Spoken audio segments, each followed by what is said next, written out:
That's my morning.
What's up, y'all? It's just Rhonda. Welcome to my channel.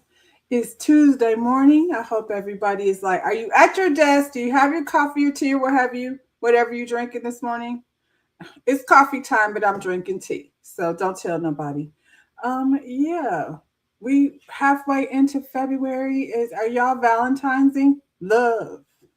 Exciting and new. Come aboard.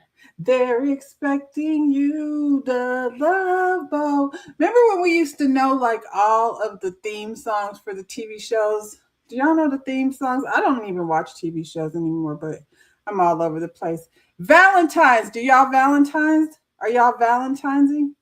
I'm not Valentine'sing. I really don't like to spend money on Valentine's, but for all your single ladies or you ladies who, are not single, tell your man or friend or find yourself over to Publix because they be having roses, buy one, get one free. So if you're not Valentine'sing, you can definitely still flower and, fill up the room with roses and things and make yourself feel better. Yeah. So did I tell y'all to like the video? Like the video, subscribe to the channel. We're going to go ahead and get into the things. You know where I like to start. Let's get into the things let's get into the black things. It's Black History Month, even though Black History Month year, we Black History every day, but we're going to celebrate, a little bit more this month. Black Wall Street in Tulsa gets the attention, and it should. But what they don't teach you is that Black people built multiple thriving economic hubs across America.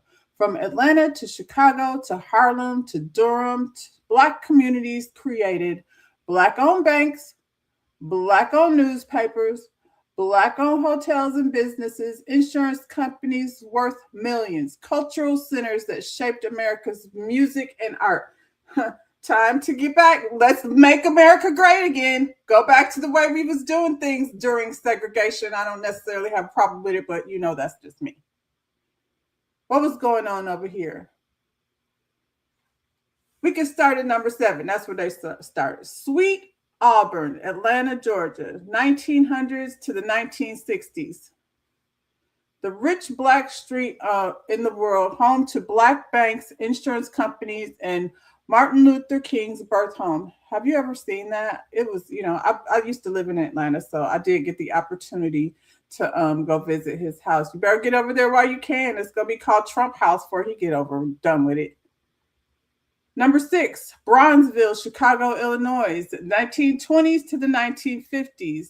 Black metropolis, 300,000 residents, jazz clubs, Black-owned banks, newspapers, the Chicago Defender, and thriving businesses. And probably some Black Panthers over there. So, just saying. Number 5, Jackson Ward, Richmond, Virginia, 1900s to the 1960s. Harlem of the South. First Black-owned bank. Maggie L. Walker became the first Black female bank president in America. I mean, I would love to talk to the children of some of these people. You know what I'm saying? That's where you get your stories from. Find out what it was really going on over there. Number 4, Durham's Haiti. Durham, North Carolina, 1900s to 1960s, capital of the Black middle class. Black-owned banks, North Carolina Mutual Life Insurance, the largest black-owned business in America. Ooh, they don't tell you about that, do they? They be over there telling you other things that don't make sense. Number three, Harlem, New York, New York City. 1920s to the 1940s, the Harlem Renaissance, center of Black culture, art, music, literature, and businesses during the Great Migration. That's where the problem started, the migration. They want y'all to, unmigrate, go back to where you came from. That's the message. Bad, bad bunny, bad bunny. Um, Number two, Black Broadway, Louisville, Kentucky, 1900s to the 1960s. Wall Street, Black theaters, hotels, restaurants where Ella Fitzgerald and Louis Armstrong performed. So, what are they doing different, that we're not doing besides, I guess, scrolling? Get off of TikTok. I'm going to say we, and I mean me too. Um, Number one, Greenwood, Tulsa, Oklahoma. Oh, Oklahoma. Huh. 1906. Did you know that? Did you know about that? Hey, did you know about that? Greenwood, Tulsa, Oklahoma. Black Wall Street, 300 plus black owned businesses. Did you know about that? I didn't know about that. Oklahoma. Banks, hotels, hospitals, schools destroyed in 1921. Ugh. So even way back in the day, things were getting done. What's up, Ja Tony? Yeah, did you know that? See, we don't even be knowing like what were they doing back then? I would say organizing. It was a revolution. I keep telling y'all revolution. What is it gonna look like? You know what I mean? So just so it's been done already. So it's not like we can't do it again. And I'm gonna say this because we still talking about the Super Bowl. There's still some things that need to be talked about. Good morning, Shayna. Check out my girl Shayna's channel. She got a lot going on over there. She bees here in the morning sometimes, but she also bees over. She got a interview coming up on the 12th with Lauren from Ready to Love. I know it's a lot of Ready to Loves, over here on my channel. Housewives, we bees down in the same street. So I go over there after I do my review and check out what Shayna has got going on because she is very matter of fact. And so she does not pussyfoot around. She definitely gets to the truth, but it's also very pleasant and sweet. Yeah, I think I got a snarky reputation. This is the funny thing. So I'm a Capricorn and she's a Cancer. So that's very yin and yang of it all. So we kind of come a lot of times with the same point of view. However, I think her delivery is just more pleasant than mine. But anyway, did y'all know about all these black-owned cities? Like, I feel like the word segregation is such a negative connotation to it, but maybe not so much. And I mean, not everybody. You want to come to the cookout, like by all means, but don't be over here with no foolishness.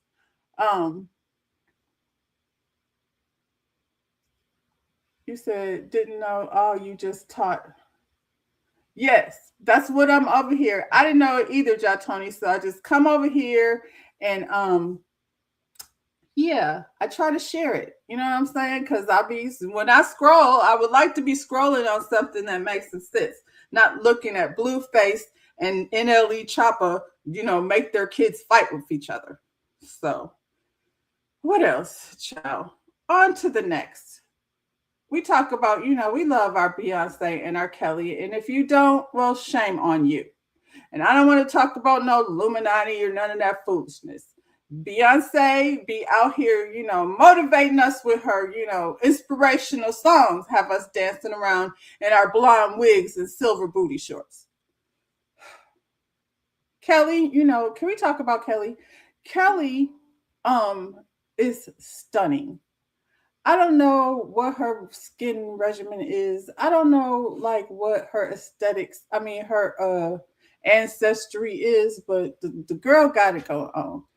Anyway, we don't hear a lot about these things. We don't want to talk about the drama. So Beyonce and Kelly Rowland are putting action behind headlines, backing an $8.4 million permanent housing project to create real long-term solutions for Houston's homeless community. Okay, that's what I'm talking about. This isn't charity for optics. This is Black women investing in dignity, stability, and real change, moving beyond temporary fixes and building something that lasts. Because when Black women lead, communities don't just survive, they get supported. I feel like, first of all, I love this, but I feel like there's a lot of single mothers out there who are, trying to, to get their kids to school and still maintain, a household. And I feel like that's what should be priority. You know what I'm saying? Because the young kids need some situations where they're not influenced by, so much negativity. So yeah, I want to like hear more about that and what Beyonce and Kelly got going on. And they're not the only ones. We talk about celebrity stuff. Everybody's on the Epstein files. I mean, I just want to, want to focus on some of the things that are positive happening.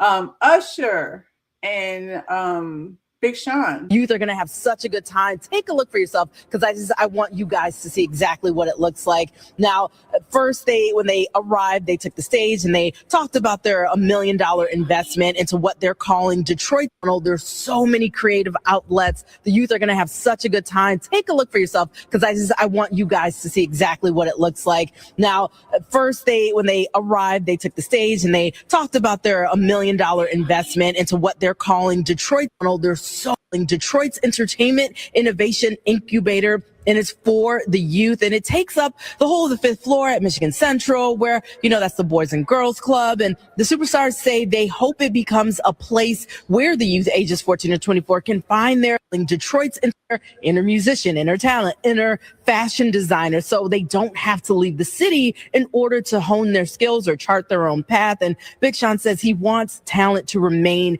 in Detroit and to get trained specifically at Michigan Central, a building inner music. People put their money where their mouth is and took the time. So it's just it's amazing to see this day come to fruition. I mean, you think about the entrepreneurial spirit of Detroit and the fact that without it, we would not have and be people put their money where the industry that we are in Atlanta. So saw an opportunity to connect there. But more than that, we have common interest, and it is in engaging and also to preparing our youth. The industry. I love that. Detroit and Atlanta have had a long time relationship, in terms of building and, Black industry. The music stars unveiled the Detroit Entertainment Innovation Incubator on February 3rd at Central Station, marking the official opening of the new creative hub inside Michigan Central Boys and Girls Club. Backed by $1 million investment, the incubator is designed to give Detroiters access to industry tools and experience, featuring a virtual production studio, a special effects lab, a creators lounge, and other resources meant to support storytelling, media productions, and entrepreneurship. The incubator is powered by partners including Usher's New Look Foundation and the Sean Anderson Foundation, Litch Sports and Entertainment, and Emory University. Oh, I'm gonna mess this up. Goizueta Business School. Sorry, y'all. All aiming to blend creativity, education, and mentorship to the youth in the city. I mean, this is what I'm talking about. And so, when we talk about, like normally, on a day-to-day basis, investing monies in HBCUs and all of these inventors and things in Black history, GPS, cell phones, all the places where Black people, created and built the things. You had the president over here talking about we made everything. We did. And everything he mentioned was created by somebody with a Black face and just Black in general. However, this is the type of environment education, not the school, the public school system, where they're teaching our kids that, slaves were workers and they really enjoyed going out and doing the work that they was doing.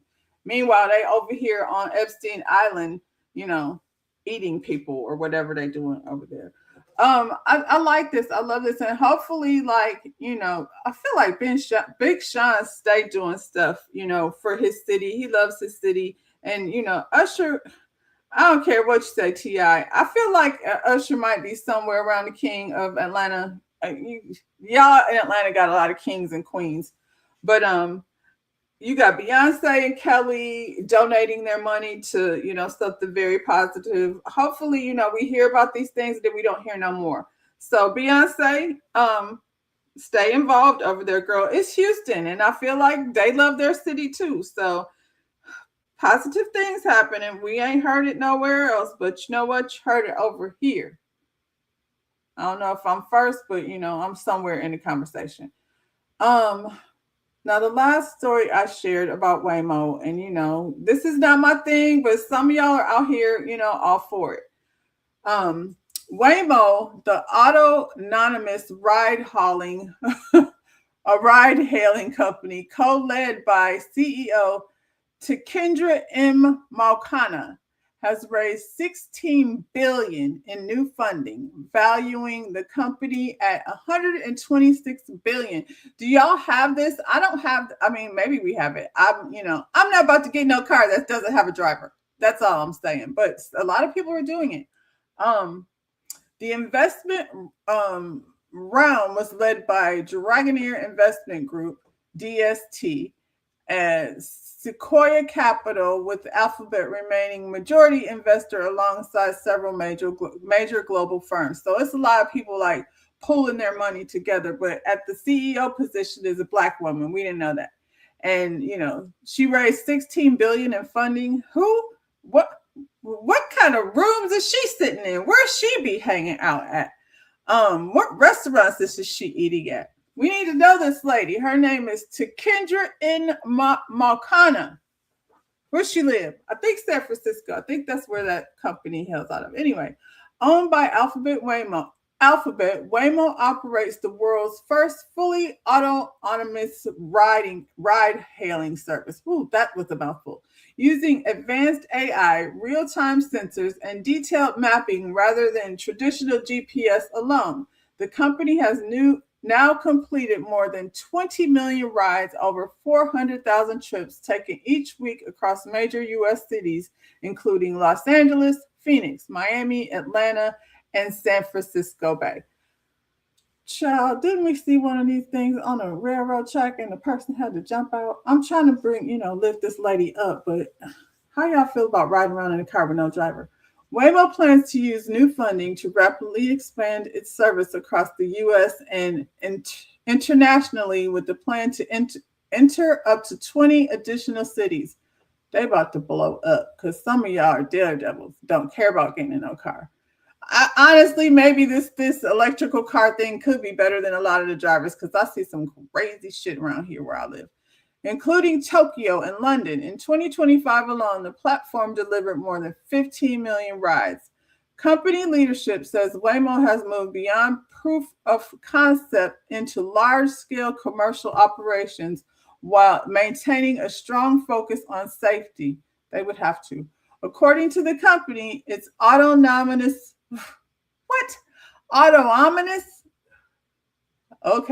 system has reduced serious injury crashes by 90% across more than 127 million fully.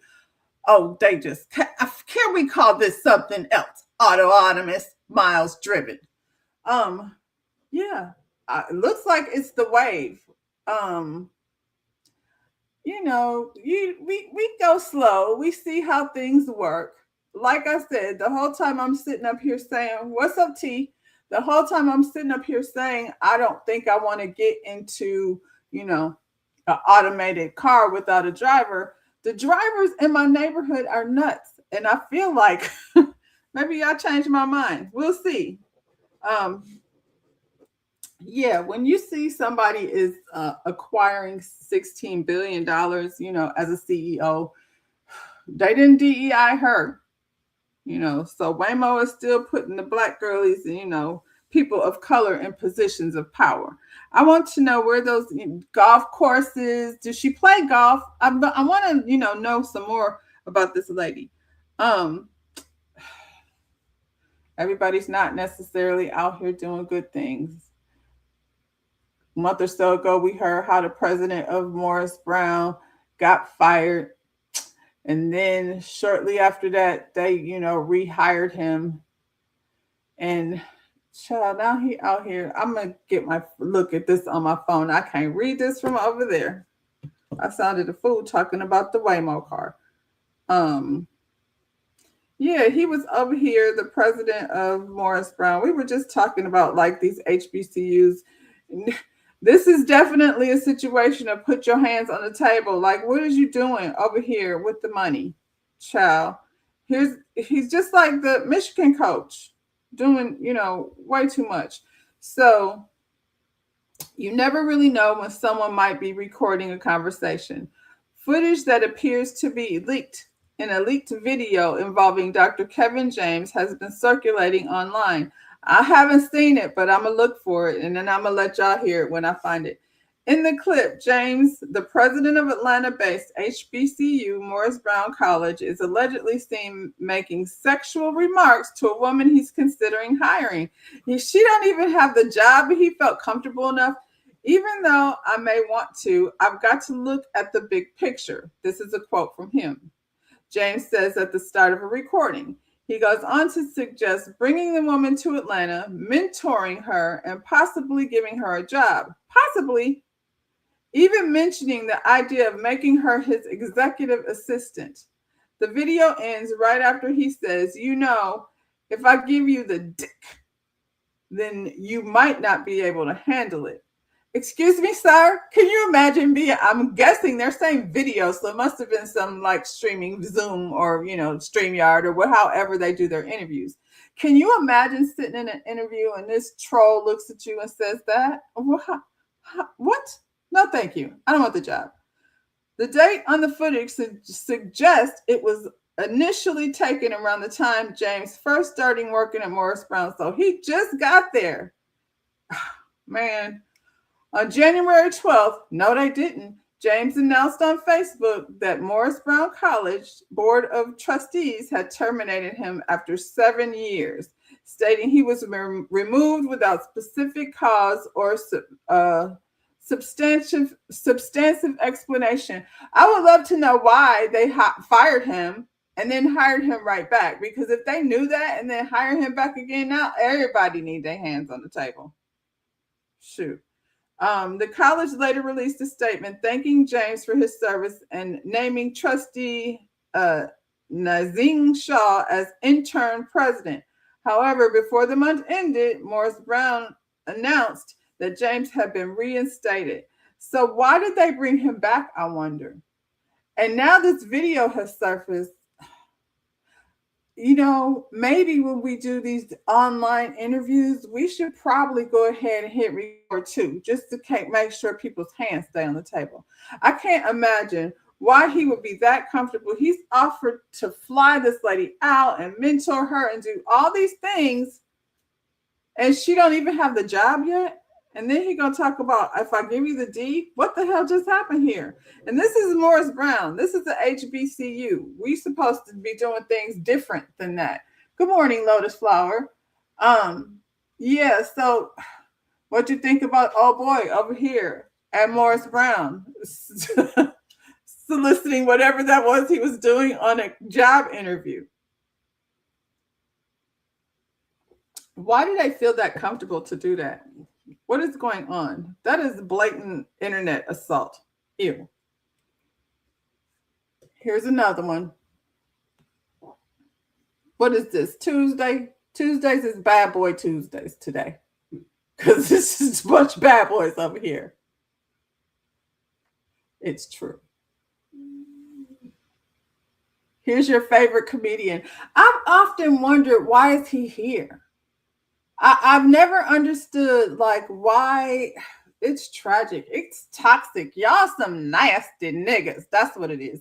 Corey Holcomb says TMZ ruined his life after a viral video of him resurfaced putting hands on a woman. Y'all got me good. And I have seen that video. I didn't go look for it, but he literally reached over somebody and socked the mess out of this lady in the face. Corey Holcomb says his career took a serious hit after a video resurfaced showing an altercation with a fellow comedian, Christina Payne. Although he denies punching her, he punched her real hard, like a nigga. Holcomb says once the footage went viral, especially after TMZ covered it, the damage was done. So rather than say, I messed up, I'm a bad man, I should not have hit that lady in the face, he's saying, TMZ put that thing out and ruined my career. This man is disgusting. On his 5150 podcast, he claims Venus started canceling gigs almost immediately, blaming the optics rather than any legal outcome. Holcomb said the controversy has followed him for years, but this is the first time it's led to widespread professional fallout. Yeah, because they seen what happened. Just like when we watched Puffy kick that girl down the hallway and want to say, it was, I was a bad man. We saw what happened. And then it all began. He also joked that the situation stalled merch plans and hurt what kind of merch would we have? Let me finish. And hurt fan momentum, framing it as a blow to his overall brand. I guess. The incident originally happened in November 2024 outside the Hollywood Improv, but the video only surfaced publicly last month via an Instagram account raining backlash. Like I said, I've never liked this man. I don't know what his brand is supposed to be. Somebody in the comments said, no, you got yourself good. Thank you. That's what he did. I don't know what kind of comedian he's supposed to be. He's always been pretty disgusting. I don't know what his brand is. I've never liked him either, T. I just didn't. He's not funny. He's just obnoxious. People have lost their moral compass. And you know what? I feel like even though this happened, it's a game. I mean, if this man, Corey Holcomb, has a following where he's branding, obviously he's still around running his mouth. There's a bunch of men, I guess, and women too, over there thinking that he's funny. I found this on TikTok because there's a whole there's a whole bunch of compilations on TikTok about Corey Holcomb being a pedophile. So him punching that lady was terrible, but it's like not worse than the stuff that's been coming out of his mouth for so long. And because I'll be over here talking and thinking y'all see the video. Yeah, he's had his podcast for a long time. So anyway, this is him. It's just some stuff. I don't even want to play too much of it because it's awful. This past weekend, I saw this little girl. She had a Welch's grape juice bottle in her mouth. And she was about 5. She had the whole bottle as far as it'll go, just sucking on it, walking with her mama. Somebody said, get that out her mouth. When they took it out her mouth, that baby said,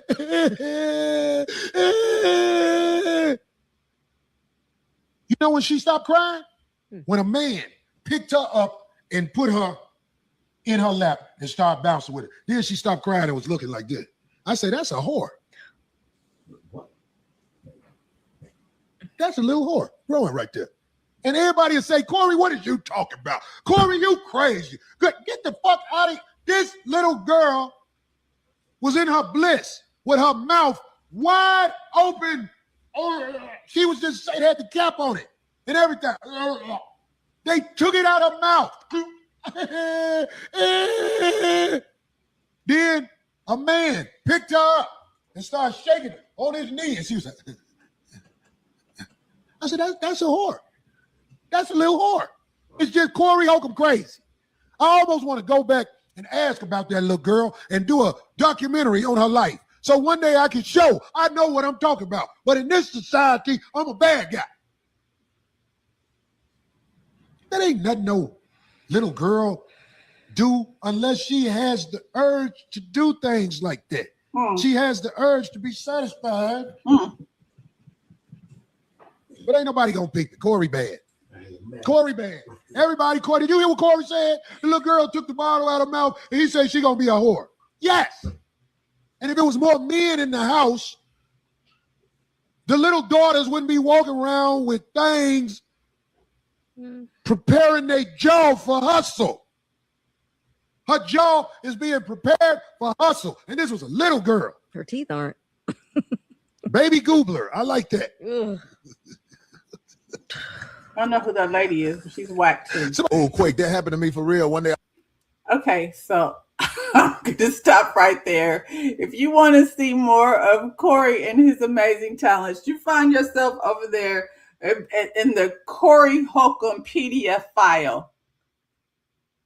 Hashtag Epstein.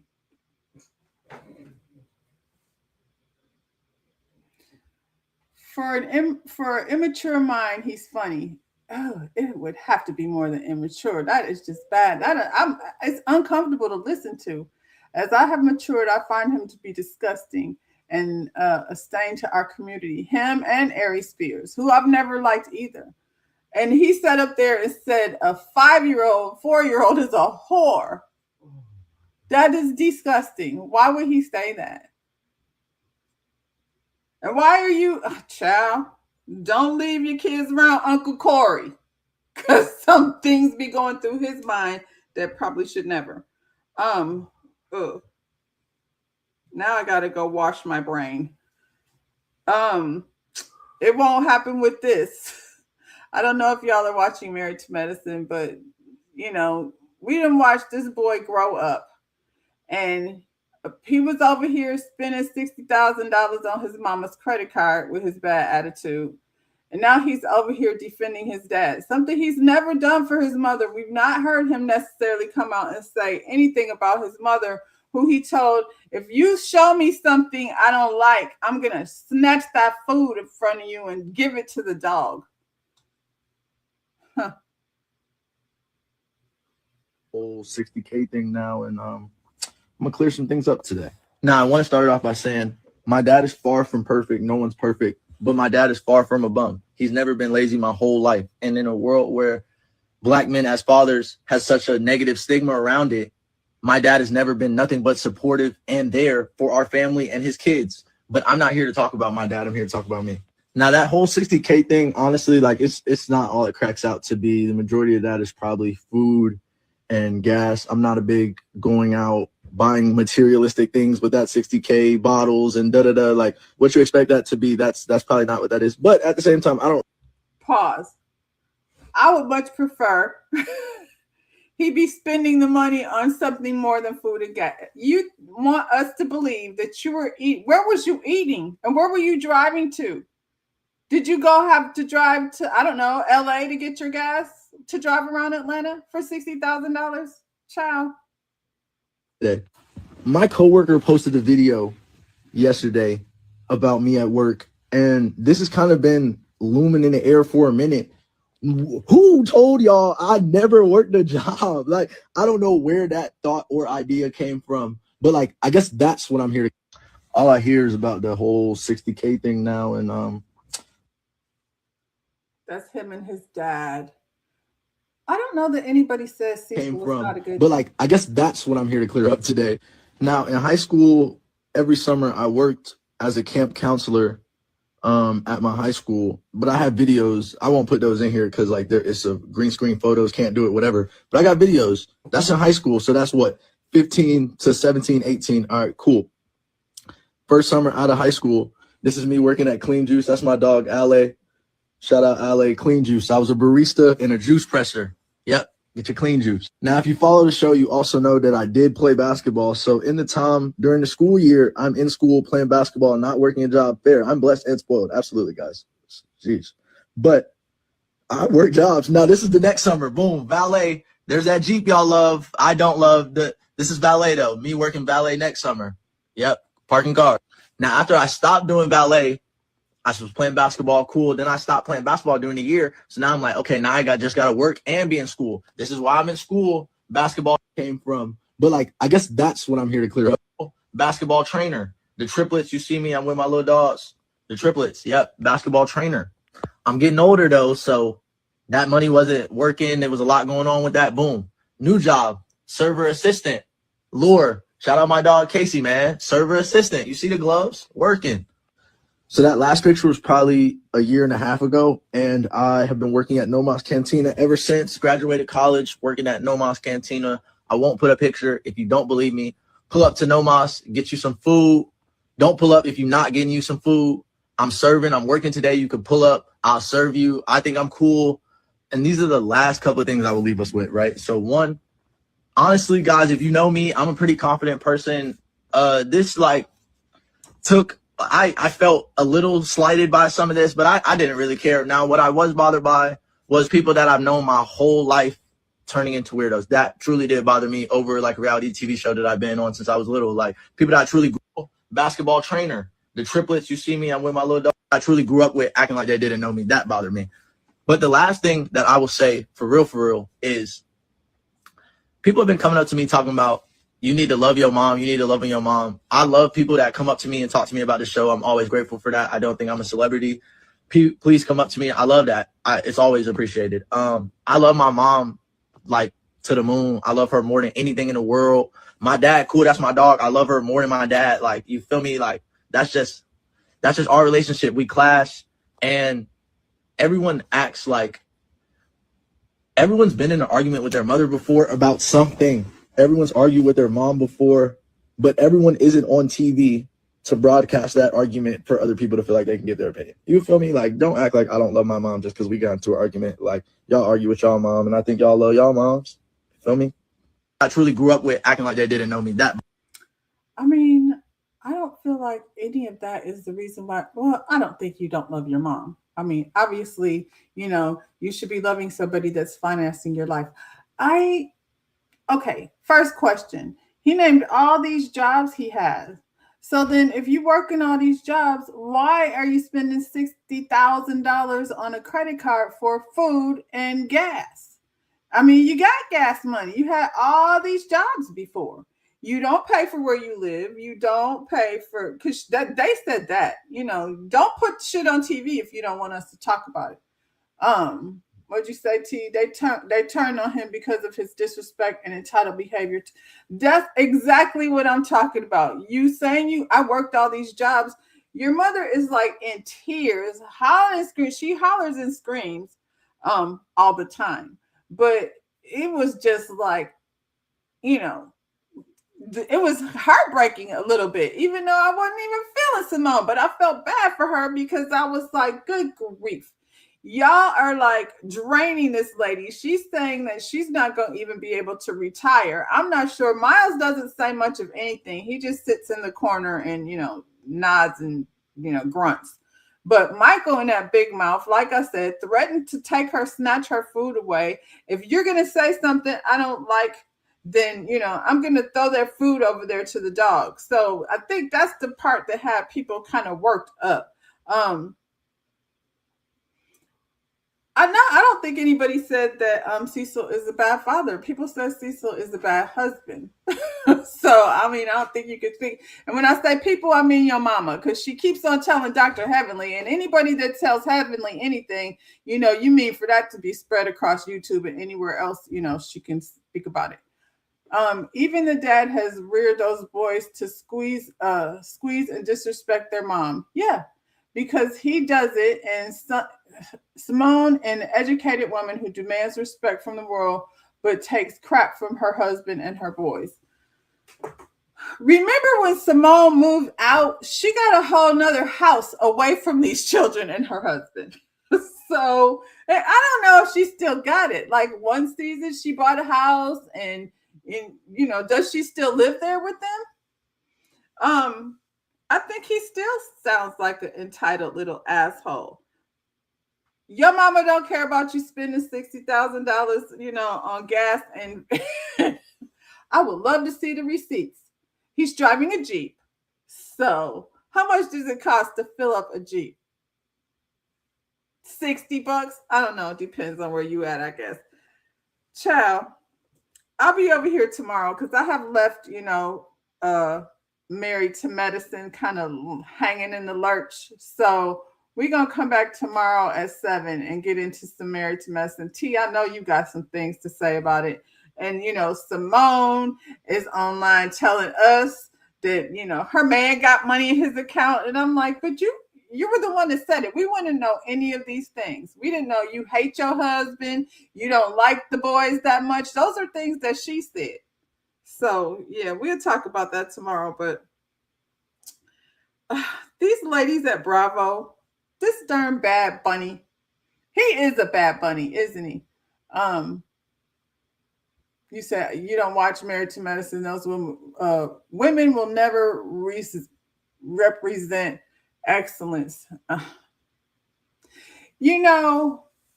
It's unfortunate because aside from, I feel like Heavenly is the only one that does so much.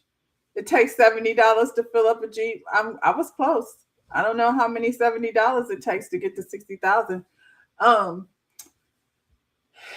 They have so much good things going on. Aside from Dr. Jackie, I'm never gonna forgive Dr. Jackie. I really don't care what she say. I don't think Simone is a bad doctor. She's a big mouth doctor. I do feel like it's ironic how Simone has unfollowed Dr. Jackie. And then that's the last I'm going to say about that, because we'll talk about that tomorrow. She unfollowed Dr. Jackie over some bullshit with Dr. Heavenly, but she didn't unfollow Dr. Jackie when she said that Black women are lazy and be whining when they're pregnant just to get off from work. And then she pulls out at the bottom of my heart, and the tears so easy, Forget Dr. Jackie. Anyway, there's a lot of excellence over there. I wish, they could move it around a little bit, just a little bit, because, it's the messy reality show. So we know what we're going to get. Yeah, Bad Bunny got these ladies in a tizzy. I think they're scared of it. They scared of the Bad Bunny, y'all. Some of these housewives don't like it when it's not all white. They like all white places, and they would prefer y'all, stop shoving this Spanish stuff down their throat. They don't want to hear about it. Remember fake face Taylor Armstrong from Beverly Hills? This is according to Mr. Housewives. Former Real Housewives of Beverly Hills star Taylor Armstrong posted an Instagram story expressing her anger that Apple and NFL chose Bad Bunny to perform at the Super Bowl halftime show. How much football is she watching? Just curious. Taylor says she was embarrassed that the halftime show included Spanish. Why is that embarrassing? I'm confused. She should be embarrassed by them, whatever she got injected in her face. Her cheeks are embarrassing. Her lips are too. And this is on a highly polished and, what do they call it? Touched up, photoshopped picture. I got a picture of her real face. It's nothing nice. It's really embarrassing. Anyway. And what exactly is she implying? That Spanish-speaking Americans shouldn't be allowed to speak their language? That's how they feel. I can't tell you how many places I've been in where people get all irritated. And I'm talking about worse spaces where people get all irritated by the Spanish-speaking. I go in a room at work every day and the people are speaking Spanish. Some of them don't really speak English, but try very hard. And I feel like they try way harder to speak English than we do to speak Spanish. They have conversations. A lot of the times I can tell what's going on. I don't speak Spanish, but I can understand it to some extent. However, they've only ever tried to include me in the conversation. But if they talking, it ain't none of my business. Why do I need to go include myself in a conversation that don't have nothing to do with me, Karen? Anyway. Celebrate their culture. It says they shouldn't be allowed to speak their language or celebrate their culture. That Latino Americans should shrink themselves to make people like her more comfortable. Child, I'm not sure what about that made her so uncomfortable and embarrassed. But, we know what it is. The NFL is made up of people from every race and background. The Super Bowl is supposed to represent all Americans, not just the ones Taylor approves of. Bad Bunny is Latino American, proudly representing his community on one of the biggest stages in the world. it anymore? Like, I feel like, they forced us to be there. I didn't care about either one of those teams. I went for the halftime show. I'm conflicted when it comes to the NFL to some extent. You know what I mean? So I don't feel like, why is it America's anything? It's a football game. Y'all don't watch none of the game during any of the season. And I don't mean y'all, I mean y'all. Because some people are true, diehard football fans, not them. And I feel like they probably didn't care one way or the other. Go to the bathroom, take a break. But being embarrassed is wild. This is what she tweeted. Were you entertained? She's in her gladiator outfit. She made this up herself. She took this much time while she was doing this. She could have been skipping the damn halftime show. I know this took more than 14 minutes. It says, are you entertained? I'm embarrassed for the NFL and Apple for the Super Bowl halftime show. Totally in Spanish with a Cuban flag. That's embarrassing. Anyway, she's not the only one. She's in good company. Jill Zarin was over here with something to say. Okay, I'm watching the halftime show, and I think it's actually the worst halftime show I've ever seen. Oh, you lose half. I haven't seen that many. I don't care if I lose half my followers. Gary says I'm going to lose half of you. Goodbye. I think it's terrible. I was hoping it would get better, but it didn't. Lady Gaga, I would have loved. First of all, I didn't recognize her, so she must have had a facelift because I didn't recognize her. Did anybody recognize Lady Gaga? Oh, there was 5 of us here, and nobody recognized her. Nobody recognized her. And she didn't sing her traditional song, so that was another thing. And then Ricky Martin, I mean, that was like, I didn't recognize him either. I think he was wearing a wig, a bad wig, or he got a hair transplant. Didn't come out so good. I know I'm being critical, but that's the way I feel. And I just got to say it. I just got to say it the way I feel, Gary. All right. Gary doesn't agree. No, I mean, look, I think it was very creative. I think that he's an unbelievable performer, Bad Bunny. I don't think it was good for the Super Bowl. I don't think it was a good not match. Americana. It's 250 years we're celebrating this year. It's 75 years on the Super Bowl, and I don't think it should have been. I feel like it was also a thing about, ICE and immigration. I don't know. I think there was subliminal messaging going on here. I'm just saying it's my opinion. Isn't it always? It's my opinion. We all agree. Now we all agree. Okay. First of all, let's talk about her saying Lady Gaga had a facelift. I know you're not talking about Lady Gaga's face when your face is pulled to high hell. I feel like her chin is probably somewhere attached by the backside of her neck. And she talking about somebody having a facelift. The NFL is only 25% white. So, hold up. The NFL is only 25% white. So you like our players, your teams, but not our cultures. Next time it should be a Samoan halftime. Oh, because we got Jimmy Tugatungda. Is he still playing down in Miami? Listen, I didn't recognize Lady Gaga either. And I don't know what she did with her face, but I feel like every time I see Lady Gaga, I don't know it's her. I always have to, every time Lady Gaga is performing somewhere, unless I know, they tell me, I have to go Google and ask. Second of all, stop laughing because I'm not going to remember what the second thing.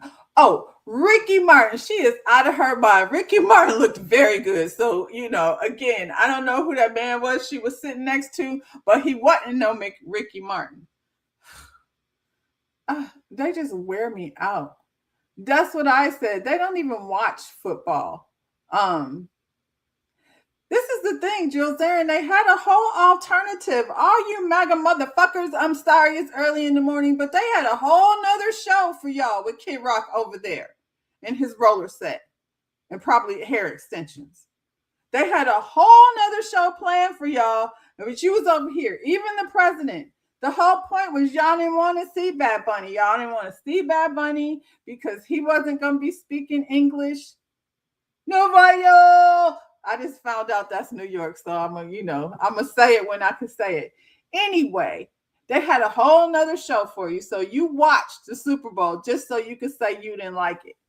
She got a show coming up on E. She says she don't care if she loses half her followers. Jill been begging to be on the Housewives so long back on the Housewives. And this is why, she's not good for ratings, I don't think.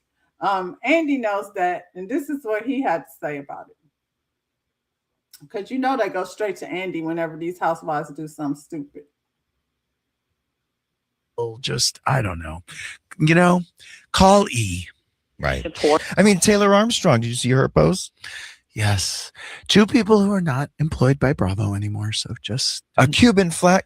I know. I don't want to hear. And in terms of Jill, just, I don't know. Call E. Right. I mean, Taylor Armstrong, did you see her post? Yes. Two people. He said call E. That's where that lady worked. She did not work for Bravo anymore. And so don't ask him about what them people have said over there. Thanks for the views. #1 watched halftime show. I mean, I feel like you know how it is, T. That's what people do. Lotus Flower, you say. She's a delusional woman who's irrelevant and has been for a very long time. I hate to admit it, but Bethany was right about Jill.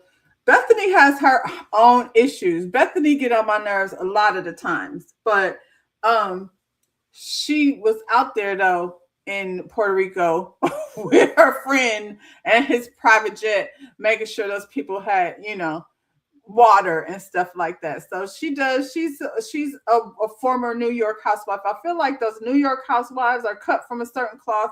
Ramona, Jill, Luann can swing her, and Sonia, both of them. They can swing their ass down to the bar as much as they want to with their 60-somethings looking at guys. I'm like, who even be down? They done all slept with, what's his name? Harry done hit all the housewives over there in New York. But they all have the same kind of sentiment, I believe. And I'm like, Andy, and you too. He knows what to say. He said, go call E about them. Anyway, I'm glad she's not here anymore. So, yeah. You never got Real Housewives of New York? I watched it, but I watched mostly all of them except for Dubai. I didn't watch Dubai, and I don't watch Miami anymore.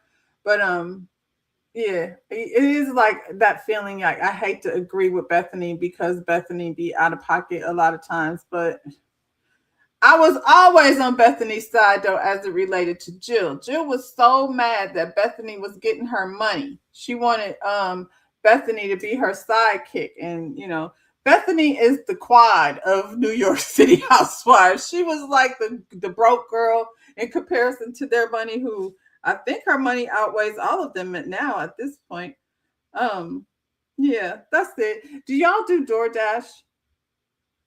Because I don't do DoorDash. I seen this story the other day, and I was like, this is why I don't order DoorDash and stuff, because weird-ass people be out here with your food. Look at